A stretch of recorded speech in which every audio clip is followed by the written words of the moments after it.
Impeachment against president of Pakistan.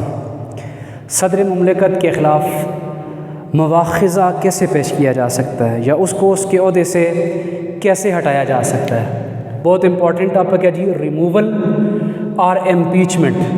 یہاں پر دو چیزیں ہیں، ایک ریموول ہے، ایک امپیچمنٹ ہے. صدر کو کیسے ہٹایا جا سکتا ہے یا اس کا مواخذہ کیسے کیا جا سکتا ہے؟ تو اس سلسلے میں constitution of 1973 article 47 clause 1, 2 and 3 deal the procedure of removal اور impeachment of president of Pakistan. تو یہاں پر ہم نے جو بات سمجھنی ہے، آرٹیکل 47 کی کلاس 1 کے تحت physical and mental incapacity violating the constitution of Pakistan and gross misconduct. یہ وہ 3 وجوہات ہیں جن کی بنا پر صدر پاکستان کو ہٹایا جا سکتا ہے یا پھر اس کا مواخذہ کیا جا سکتا ہے.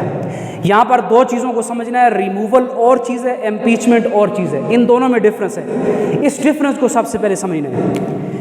اگر پریزیڈنٹ آف پاکستان فزیکلی اور مینٹلی ٹھیک نہیں ہے، اس کو جسمانی طور پر کوئی بیماری لاحق ہے یا وہ ذہنی طور پر ٹھیک نہیں ہے، میڈیکلی فٹنس کے مسائل ہیں، تو ایسی صورت میں ریموول آف پریزیڈنٹ ہوگا، صدر کو اس کے عہدے سے ہٹایا جائے گا. تو ٹرم جو استعمال ہوگی وہ removal of president of Pakistan ہوگی. سیکنڈ جو چیز ہم نے سمجھنی ہے وہ ہے violating the constitution of Pakistan and gross misconduct. اگر صدر پاکستان آئین توڑتا ہے، وائلیشن آف کانسٹیٹیوشن، کسی بھی طرح سے قانون شکنی کرتا ہے یا پھر کوئی گراس مس کنڈکٹ کرتا ہے، کوئی ایسا کام کرتا ہے جو گراس مس کنڈکٹ میں آتا ہے، مثال کے طور پر کوئی شراب نوشی کرتا ہے، کوئی رشوت لیتا ہے، کوئی ایسا ہی جو گراس مس کنڈکٹ کے اندر چیزیں آتی ہیں، ایسی صورتحال میں اور قانون توڑنے کی صورتحال میں impeachment of president of Pakistan ہوگا، مواخذہ کیا جائے گا. اب مواخذہ کیسے کیا جائے گا، اس کا کیا پروسیجر آئین میں درج ہے؟ تو آرٹیکل 47 کلاس 2 اور 3 کو اگر ہم دیکھیں تو پارلیمنٹ یعنی مجلس شورا، پاکستان کی جو مجلس شورا ہے وہ 2 ایوانوں پر مشتمل ہے، ایوان بالا اور ایوان زری، نیشنل اسمبلی اینڈ سینٹ. تو اب معاملہ یہاں پر آ جائے گا جی. کچھ پوائنٹس سمجھنے کے لیے رکھے ہیں جی. سب سے پہلے ہے جی 1/2 of the total members of parliament, national assembly اور سینٹ. اگر صدر کے خلاف امپیچمنٹ لانی ہے یا اس کو ریموو کرنا ہے تو سب سے پہلے کیا ہوگا، پارلیمنٹ کا کوئی بھی ہاؤس، چاہے وہ سینٹ ہے چاہے وہ قومی اسمبلی ہے، وہاں پر ایک قرارداد تحریر کی جائے گی. اس قرارداد کی فیور میں ہاؤس کا نصف ہونا چاہیے، 50% of the house agree on resolution regarding removal اور impeachment of president of Pakistan. تو اس کو آسانی سے ایسے سمجھتے ہیں کہ فرض کریں سینٹ سے یہ موو آتی ہے، سینٹ کے 104 ممبر ہیں تو اس کا ½ ممبر ایک ریزولوشن دیں گے چیئرمین سینٹ کو، چیئرمین سینٹ وہ ریزولوشن بھیجے گا اسپیکر قومی اسمبلی کی طرف. ایسے ہی قومی اسمبلی کے اندر بھی ہو سکتا ہے کہ قومی اسمبلی کے اندر 342 کا ہاؤس ہے تو آدھے ممبر اگر ریزولوشن بھیجتے ہیں تو پھر اسپیکر وہ سینٹ کے اندر بھیج دے گا.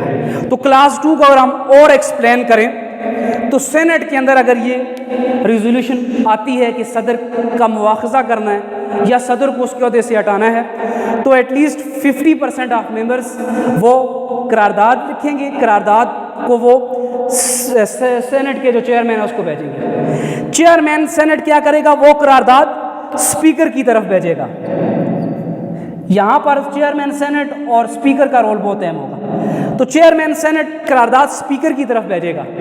اب اگلا سٹیپ کیا ہے جی، اسپیکر 3 دن کے اندر جیسے ہی اس کو یہ قرارداد ملے گی تو اسپیکر 3 دن کے اندر اندر کیا بھیجے گا جی، وہ سمنس جاری کرے گا، سمنس جاری کرے گا جی سینٹ کے اندر اور ایوان صدر کی طرف کہ صدر پاکستان کے خلاف جو ریموول کی ریزولوشن آئی ہے یا امپیچمنٹ کی ریزولوشن آئی ہے اس کے حوالے سے وہ ایوان صدر میں صدر کو آگاہ کرے گا۔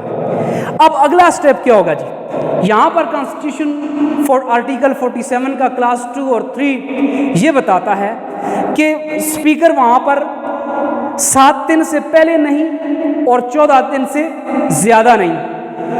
اب وہ سمنس جب جاری کرے گا تو 7 دن سے پہلے نہیں ہوگا اور 14 دن کے بعد نہیں ہوگا۔ اس دوران اس نے یہاں پر ایک میٹنگ کال کرنی ہوگی، جوائنٹ سیٹنگ کال کرنی ہوگی اس نے۔ جوائنٹ سیٹنگ میں نیشنل اسمبلی اور سینٹ دونوں ہاؤسز شامل ہوں گے،